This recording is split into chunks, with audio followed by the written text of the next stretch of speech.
everyone, this is Johannes. And this is Cinema. And you are watching Board Gaming Ramblings, and today we're doing something that we have been really excited about for a long time. Something we have been wanting to do for a long time, and we are finally doing it.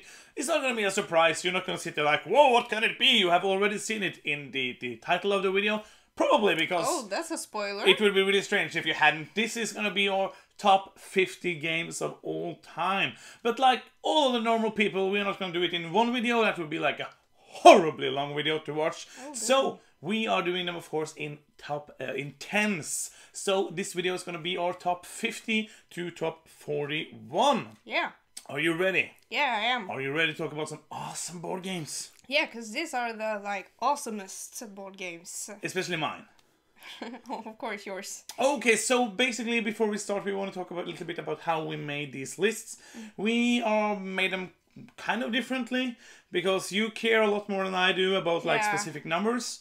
You probably used like 10 times more time than I did making this list. That doesn't mean I don't care. It just means that I made a list, made a couple of times, I saw the list and like, this is cool. Like, I don't know if like my number 35 is better than my number 41. Like, what's the difference between 35 and 41? Yeah, I don't know. It could probably be something different like next week. That will be something different. Yeah. That's true. It's like picture of our minds right now, so it can change, and we started this process a little while ago, and then I screenshotted my list and I was looking at it and I was just like, oh, why isn't that game there? I've played this one and it isn't here, and I had to move some things around, but then I was quite happy with it. Yeah. That's cool. So we are happy with these games. Something else that we are doing different with this video, or these videos about our top 50 games of all time, is that we don't know each other's list. No. I think that would be like more interesting to see actually me reacting, laughing, you laughing at me, saying, "Hi, you're dumb, this game is not good at all," and stuff like that, because usually we know what games we're going to do, and we say stuff like, this higher up on your list and stuff like that. So this might be some like crossovers that we're gonna talk about a couple of times, especially over the course of the series.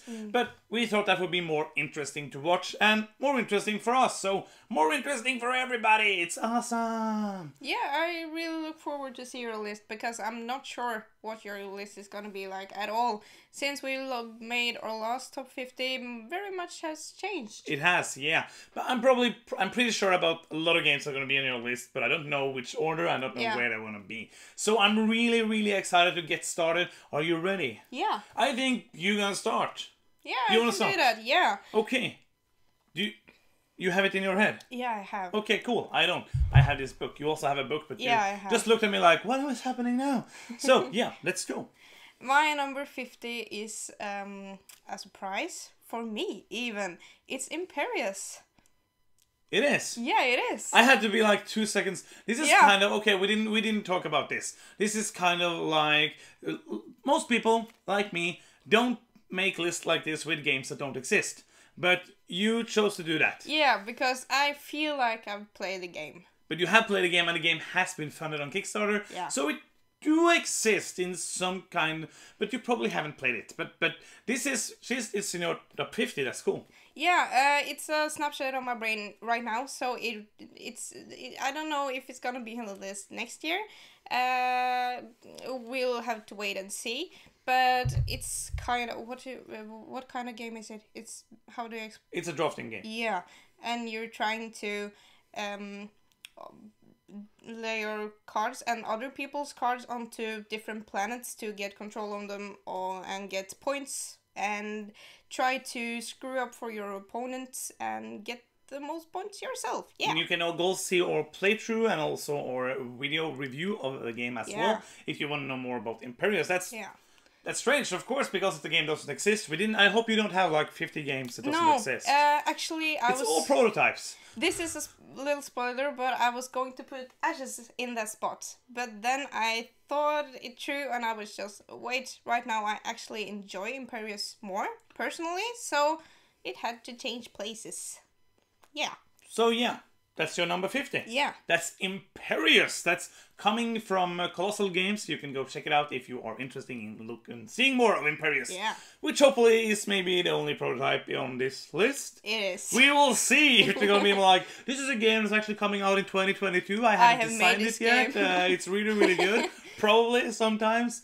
Or the Counts Odenshire is also going to be on here. So yeah, that's really nice. So that's your number 50. My number 50 is a game that is like, if it's not higher on your list, I don't know who you are. So this is a cooperative game. So, and it's a card game. It is Arkham Horror, the card game.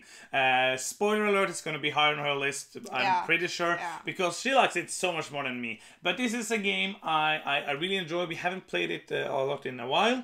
We played it quite a bit when the game came out, played the scenarios in the base box, a couple more scenarios. But as most games, it's really hard to follow along, especially with these games being like coming out the boxes every single month with stuff, and we have all these other games that we need to play. So, but it's a really, really fun game. It's a cooperative, story-driven, card-based game where it's hand management. You have to manage your life points. It's a Cthulhu game, so you have life points and you have the Madness. Madness. Yes, thank you so much. Yeah. I don't remember words. I'm getting mad. It's a joke. It was not really funny. But yeah, Arkham Horror, the card game, is my number 50 of all time. Yeah, so I like this game really, really much as well. I'm glad to see it's still in your top 50. Yeah. Okay, cool. Let's do your 49. My 49. I have to check this now. Oh, you don't remember everything. I remember that though. My 49 is Tramways. Tramways? Yeah. From Alban Weird. Yeah, and it's a neat game that feels little but so big at the same time. It's complicated, but the rules themselves are really easy actually. Are they? I feel so. Okay. I remember the game completely fine, so I don't. Okay, but I really like it. It's a card-driven game when you're making, like, what do you call it? The Tramways. Yeah, tram. Which is the name of the game. Oh, it's really simple now. You're making like, you're laying track. It's basically a train game, yeah. And you're trying to get the people that live in the city to use your route to get to where they need to go. So you have to move them to get points and stuff and whatever, yeah. That's a really good explanation of Tramways. It's like perfectly everyone's gonna be like, oh, I know exactly what the game is about now. Go check it out. It's really neat. It's a multi-use card game where you can use the card for many things. If you use a card for more than one thing, you have to take stress, which Alban Weird is really good at making stressful games. You will get negative points if you have too much stress during the game. You will do pick up and deliver, as you said, of different colored meeples, getting them around town, getting them to different buildings to get you different points, money, and stuff like that. It's basically kind of a different version of Age of Steam. Yeah. He took like Age of Steam and did different stuff in it. It has a really mean auction where you can basically pay a lot more to go second than to go first. It's a third order auction, but it's really interesting. Yeah, it is. So that's your number 49. Okay, I looked at my list, but I still forgot it. So my number 49 is a game by Stefan Feld. It's a game called the Oracle of Delphi. Another game I haven't played in a long while, but we really did like it when it came out. It's a game that a lot of people says has too much luck. It's a lot of dice rolling, but then it's too much luck in all the other games he made as well. Like, you can mitigate the luck. Of course, I think it's a bit more lucky than Castle Burgundy, which also is one of his luckiest games. Yeah. But it's still a fun game. It's pretty quick. It feels different than his other games, like being a race. You have these little boats and you race around the map. Of course, there's some really big problems with the colors of the map, which you can't really see. If you're colorblind like our friend is, we played a game with, and it was really hard for him because he did many mistakes because of the colors, which is sad. But the game is fun. It's a good Stefan Feld game, which is different. If you have played quite a few Stefan Feld games, I really think you should play the Oracle of Delphi, which is my number 49. Yeah, I agree. It's a really good game. Fun game, yeah, everything here. We don't really, like, all the games on my list are really good, so you don't have to say, like, it's a good game, because it really is. Yeah, I'm but probably on your list as well, so. but if I thought it was bad, I could say, "Oh, that's a really boring game" or something. But it's not. It's good. I really support your choices of You're games. always supporting me. It's so good Yeah. to be in this relationship. I don't know why I'm crying because of that. So yeah, you're number 48. My number 48 is Escape the Curse of the Temple. Escape the Curse of the Temple. Yeah. Big box. Yeah. By. Of course, the big box. By the designer. Oh, Christian Amundsen Espe. Yes, I think like if you look at our videos, you're gonna be like a counter soon. Like how many times did Board Gaming Ramblings say Christian Amundsen Espe? That's gonna be a contest. Yeah, he's made that counter himself. Maybe we should make that like a contest. Like you will win if you go through. And see and count up how many times, but we don't know the answer, so we would have to do it ourselves. So we won't bother to do that. There's no contest. You won't win anything.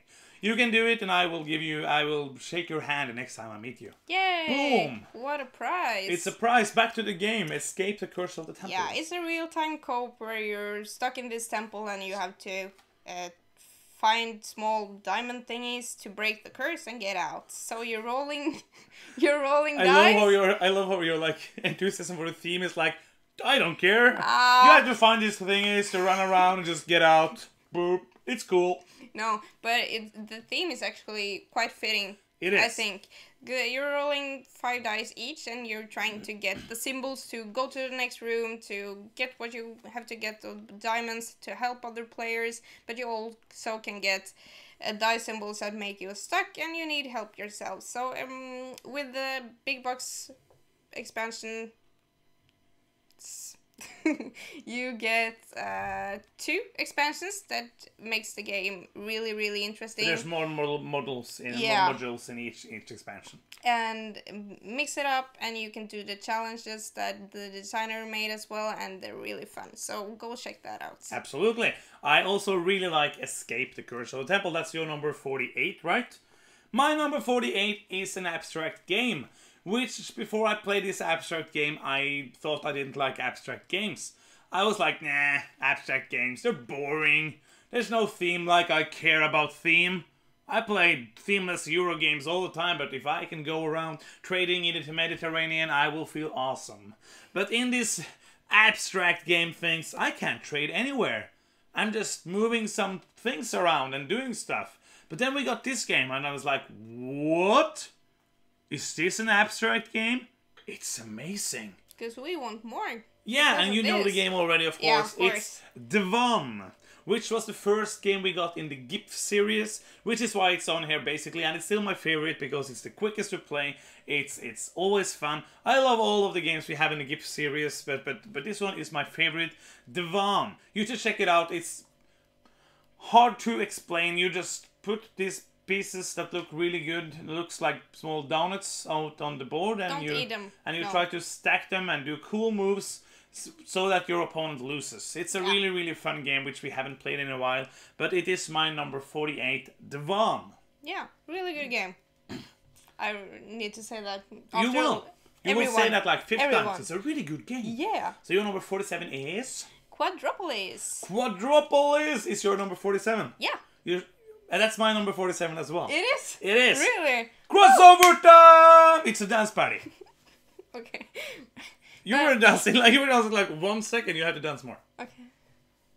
Great, that's it. That's the end of it. That's basically a crossover. That's pretty cool. It's Quadropple number 47. Let's take it away. Yeah, we've talked about this before because it's our top one gateway game. So you can check that video out if you wanna. Spoiler alert! It's our number 1 gateway game. So if you're watching this in the wrong order, you will still enjoy the rest of the video. I think so. Yeah, I think so. But you're building your city and trying to get the best pieces for your city, and well, how do you explain this one? You just put out architects with numbers. You will take the piece that is in that slot on the board. You will put it on your player board in a space with that number, and you will have to try to puzzle it to get adjacency so that you will get points, basically. Different buildings get different points in different ways, so you have to puzzle it together. It's a puzzle game, which is really fun. Yeah, it is. I like it. That's your number 47? It's my number 47. That means it's back to your number 46. My number 46 is Isle of Skye. Wow. And I think the only reason it's on here is because we saw someone else played it at the last game night, and I was just like, wow, I completely forgot how fun this game is, and I haven't even played it. I just looked at it and remembered how fun it was, so I just like, wow, I need to play this game really soon because I like it. It's basically an upgraded Carcassonne. So you're bidding for these pieces, but you're not bidding. You're setting prices. You're setting prices on them. So maybe it's you have a piece yourself that you really want to get. So you're making it expensive so your opponent doesn't get it. But that means you have to buy it from yourself for that really expensive price. And then you have to make sure it fits into your map to get money and to score points. And the scorings are pretty different each round. You have four scorings in the game, yeah. And they all score at different combinations in different rounds, and there are some different on them as well. So each game will be a little different. Yeah, I knew that word was coming. Yeah. But yeah, it's a really, really fun game. It's a, as you said, it's like a different upgraded version of Carcassonne. If you played a lot of Carcassonne, this is like a great next step game after Carcassonne. It introduces a couple of new mechanisms which are really interesting. It's not one of my favorite games, but it's really, really fun. That's your number? 46. My number 46 is a game by Vital Lacerda. It is basically this low because I haven't played it in like 4 years or something like that. Maybe 3 or 4 years. It's Kanban. This is a game about making cars and having a boss that's really mean. She's just running around saying, do stuff! And if you don't do them, she's not happy. And if you do them, she might be happy if you're lucky. It sounds like a regular job. If you don't do what you're supposed to do, people will get mad. It's basically like real life. Yeah. It's the game of life. Except it has different mechanics. And you don't drive around in this little car. But it's a car game, so that it has cars. It's basically an upgraded version of the game of life. So if you played a lot of the game of life, this is a great next step game.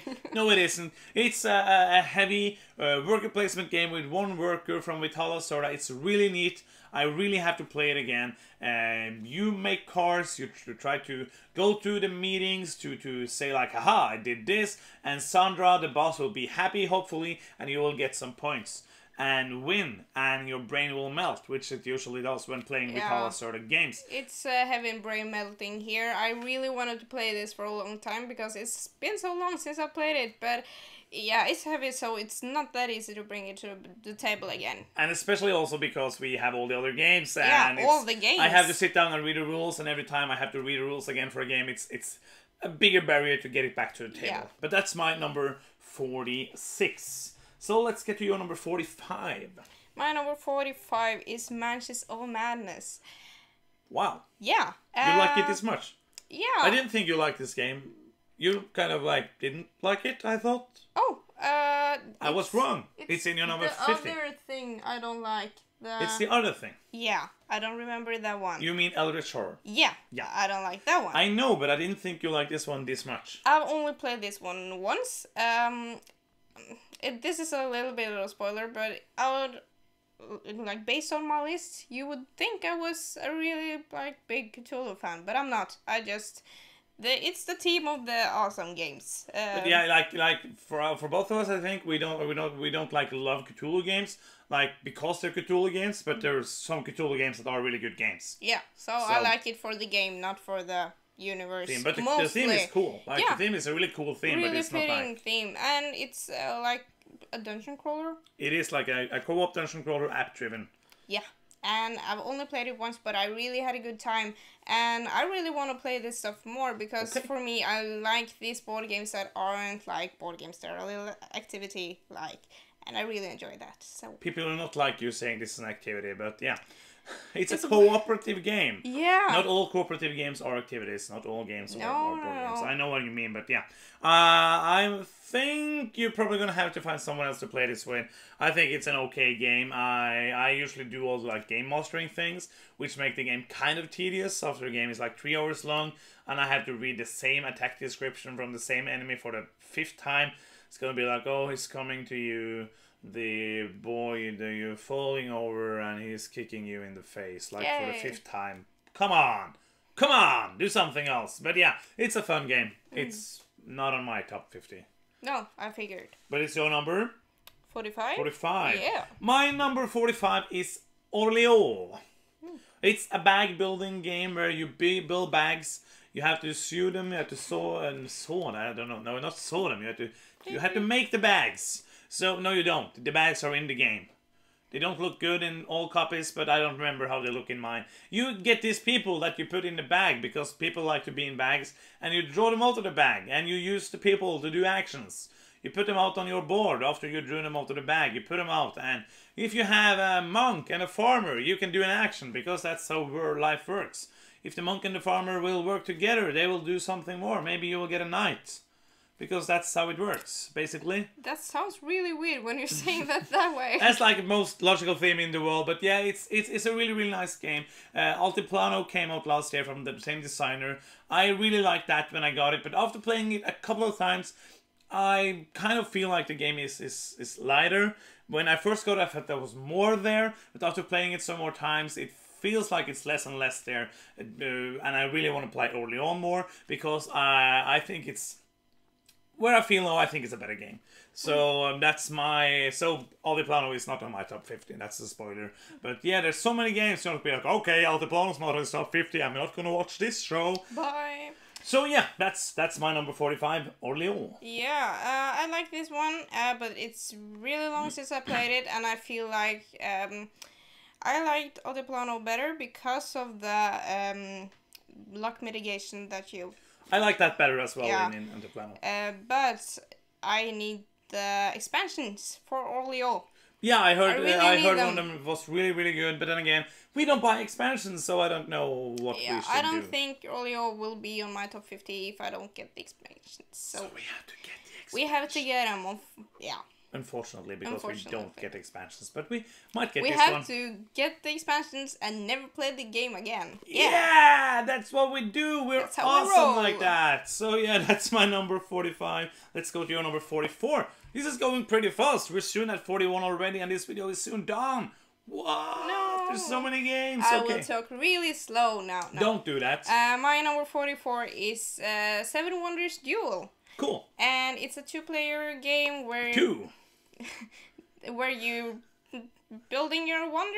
And it's a drafting game. Yeah, drafting game like in Seven Wonders, just with not cards on your hands, with them on the table. It's a really neat version of a drafting game. It's really hard to make like a drafting game that works well with 2, but I think they really did that with Seven Wonders Duel, which is a really nice version of Seven Wonders. And the expansion makes it even better, I think. I think the expansion takes out some of the stuff I didn't like with the base game. Oh, it's really strange because I was just saying, we don't buy expansions. And then we go to a game where we actually have the expansion and have played it. So, yeah, and it actually made the game better. It was good before, but when it is 2-player game, you can see like, oh, I see you're gonna get that card. It's nothing I can do about it. With the expansion, you can actually do something about it. So, I think that's really neat. Absolutely. So that's your number 44? Yeah. My number 44 is Nusfjord. From Uwe Rosenberg. This is his newest big box game that came out in Essen last year. It's a really quick 2 to 4 player game. We have played it at all player counts, I think. I almost said 2-player game. That's why I'm starting to talk about the player count. I'm not going to say anything out of player count. I just had to get out of my own brain saying something wrong. It's a small worker placement game, just like 7 rounds, really quick. 3 workers each round, just lay them out doing some simple actions, trying to get fish, trying to get wood, trying to get money, trying to buy buildings, burn down the forest, get it out of there, build some buildings, and not get negative points. It's a fun, quick game about fishing in Norway. We live in Norway. It doesn't have anything to do with me liking the game. It could have been in anywhere else. I haven't been in Nusfjord. I would like to go there because it looks really, really beautiful. It's a museum actually, but it's a really, really fun game. Not my favorite Uwe Rosenberg game, spoiler alert, but it's a good game from Mr. Rosenberg. It's Nusfjord. Yeah, I like this game a lot. I only played it with 2 players, so that's makes the the share things What do you call them? The shares, yeah. That's what you call them. That is not that interesting when it's only That's with two true. players. It's not as interesting. It's still cool. Yeah, of course. But I like the game as well. Yeah, and this was supposed to be a banking game. I know I said this, I just find it like a fun fact. It was supposed to be a banking game, but Uwe Rosenberg told me it was just a too boring team. Nobody would play it, so fish instead. Fish, yeah. Much more fun theme. Of course. With fish. So yeah, number 44. Let's go to your number 43. My number 43 is Mysterium. Mysterium! And it's co-op as well. Semi-co-op. No, it's not semi-co-op. Oh, it's yeah, co-op. it's co-op. I forgot It that would the be ghost... really horrible with semi-co-op. Like the ghost is gonna be like, nope, I don't want you to win. Boo! Yeah. You're like a medium person. That's true, yeah. Yeah. Goes to a mansion and tries to communicate with this ghost. So it's one player playing the ghost and the other players are playing the mediums. So And the ghost is kind of like a douchebag. Yeah. He doesn't like to talk. He or just he communicates. can't. It just communicates That's during also- dreams, just like giving you a card. Just like these strange animals, and you'll be like, okay, this has to be a knife. I can see.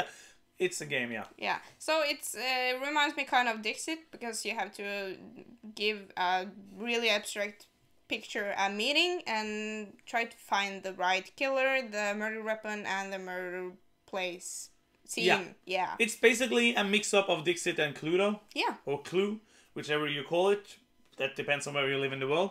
It's basically that it works really well. It's a game I enjoy. Yeah, and it's actually a decent gateway game as well. Yeah. It is. So that's it. That's Mysterium, your number 43. My number 43 is another game we got pretty early in our gaming career. It doesn't gaming hobby thing. It doesn't have a real word. Like, early when we played board games, we got this game. It was kind of heavy, especially for you, because you only wanted to play Carcassonne.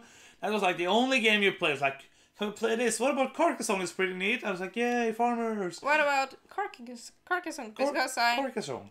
Actually you can win that game, so... I know you win everything, so yeah. Play that one? So this is Keyflower from Richard Breeze. This is a really fun auction, tile laying, action selection game. It's so much fun. I haven't played it in quite a while. I remember it when we were talking about it. Now I really want to play it again. It's deep, it's not too heavy. Probably I'm not going to feel this heavy at all now because I haven't played it in like 3 years or something. But it's a really fun game where you bid on these tiles with different colored meeples. You will bid on them trying to get the meeples or to get the tile into your tableau with your starting piece so you can use the tile, moving resources to build buildings, to upgrade buildings, to get points. You can use the tiles that are in bidding, but if you use it, you will lose the worker, and the player who wins the bid will get the workers, and you can use the worker places on other players' spaces, but then you will again, they will get the meeples that you use. It's a really, really neat, really fun game, which I think more people should play more, including me, because it's a fun game. It's really, really great. That's why it's my number 43. I like the game as well. It's really long since I've played it, but I remember it felt so heavy in the side. I was just like, I could move here and take that, but I don't know why. What is this game? Yeah, so... It's not Carcassonne. But we played it a while after that too, and I liked it really much, so yeah. It's very good. Nice game. So, 2 more games. And your number 42 is? My number 42 is The Bloody Inn. Wow. I really come to like this game. Wow. I have some friends over in Kongsberg where I go to school, and they played like a few lighter games with me, and we're taking it heavier and heavier. They're really good actually at games. So I don't need to play gateways with them anymore. And we really like this one, all 3 of us, and it's really fast to get to the table now because we know the rules. So which is a plus. You don't have to teach anything. Yeah. Which is probably basically why you play it. Because like, oh, this is good, I think, because I don't have to teach rules. I taught it once, and that was more than enough. But now they know the rules. But the first time we played it, I think I was just like, oh, did I forget that you had to put things into the bank? I'm sorry, but now you don't get any more points. So basically, if you haven't played this game, it's a game about an inn in France. I'm pretty sure it's actually based on a real story. Where people made an inn and they killed everybody who got in and stole their money. Yeah. So you are basically killing people, digging them down in the earth and taking their money. And I really like that it's... For kids. I like that it's multi-use cards, so you can either use the cards you have as guests and kill them, or you can use them to do stuff. Help you, yeah. Yeah. Or you can, what do you call it, make them into cottages and stuff. It doesn't make sense. You don't make no. Basically, there's also a building part of the card. Yeah. You know, you're just like, oh, the sheriff is coming. I'm gonna make him into a house. That would be really strange. Like in this world, you can make buildings out of people. What? So yeah, that's the Bloody Inn. It's your number 42. It's a fun little game. I don't love it that much, but it's pretty good. So my number 42 is another game. I know it's higher on your list. I know it's probably gonna be pretty high on your list. It's another Uwe Rosenberg game. It's called At the Gates of Loyang. This is a very fun game. This is a really different game, a really different Mr. Rosenberg game. If you play like Agricola, Feast for Odin, Caverna, and all of this worker placement game, this is completely different. Yeah. This is a card-driven game. You do some drafting, a cool drafting mechanic where you get some cards every round. You have to plant vegetables, so it's farming. It's farming. Don't be alarmed. It's still farming. it's always farming. So you will farm, you will get some vegetables, you will put them on different customers to sell them to them, you will trade to get more, you will plant more, you will have fun, hopefully, and you will get some points. Yeah, it's really good, but not very much points. It's very little points in this game. It is, like maximum of like 18, 19 points. I remember this is a really funny comment I read when we watched like the Rado video of the game, and I was just reading some comments on Board Game Geek, and I just loved the comment was like, this game doesn't feel really cool at all because after playing the game for like 2 hours, I only have 15 points. What's the point of playing something for 2 hours only to get 15 points? Yeah. Boom! Board games aren't fun. If I don't get like 6,000 points... the last thing I kind of made up, but that's kind of the gist of it. It was so strange. Like, why do you need to get so many points? So if you need many points in your game, this is not a game for you. I'm sorry. But it's a really, really good game. I like it a lot. And you can just, if you really need points, you can just write zeros after all the points. You yeah. I got 180 points. Boom! Yay. But if it wasn't for the farming part, I would totally forget that it was Uwe that it's made it, because it doesn't feel like Uwe Rosenberg at all when you compare it to his other games. But I feel like that is really refreshing. And it's an older title. Like we speak about it kind of like it's a new game. It's not. It's an older title. And I think he's nailing this one, the genre as well. Yeah. He's a good designer. What you're trying to say? I'm trying to say that that's he's a really cool. good designer, yeah. I'm thinking it's higher on your list. Let's see. In another video. So it's one more game to go. It's your number 41. What is your number 41? I'm excited. My number 41 is Seminole Wars. Seminole Wars! Yeah. It's the wars of the summoners! This was in my last list also. I'm not gonna say it for each one of the games I present. But no, because basically this is the first list. Like the last one was on the podcast we did for like 2 months. Yeah. So nobody knows about it. So people are gonna be like, what last list are you talking about? This is the first list. The last one doesn't exist anymore. But I think it's quite stable as a board game for me. I don't love it. I think it you should love it. It's your number 41 of all time. I think it's a little bit of nostalgia as well, but I really find it a little hard to like these kind of games with where the main thing is conflict. And this is actually a game that I find really fun playing. Despite that, so it's a 2-player game where you get your faction and you're trying to kill the other player's main summoner. And you have to buy your cards for mana, and you get mana by killing other players' characters and throwing away cards you don't want yourself. So and you can go for the small guys that doesn't cost that much mana, but then you can also save for the legendary people who kick ass. Yeah. So it's cool. You roll dice to see if you attack that person you're trying to attack. It's really well. Yeah. You like to see if you attack. No, you Yeah. attack and then you will probably fail, especially when you're me. I used to like this game quite a bit. I don't like it a lot anymore because it feels too luck-based for me. You can, of course, try to mitigate it by rolling lots of dice, but then again, you might just roll once and never beat anyone up. It is a little too much luck in this one, but I think it's fun either way. And with the Alliance's expansion... And there's like a gazillion expansions. Yeah, you get tons of variety in this game with this different... What do you call it? Race factions that you can play. Yeah. It is like if you don't care about luck, if you really need like a really highly replayable 2-player game, this is a really nice one. But for me, I don't like this as much anymore. This I think was on this top 50 list that doesn't exist the last time, but this time not at all. So there's only one more game left in this video, and that's my number 41, which is a game by designer Isaac Childress.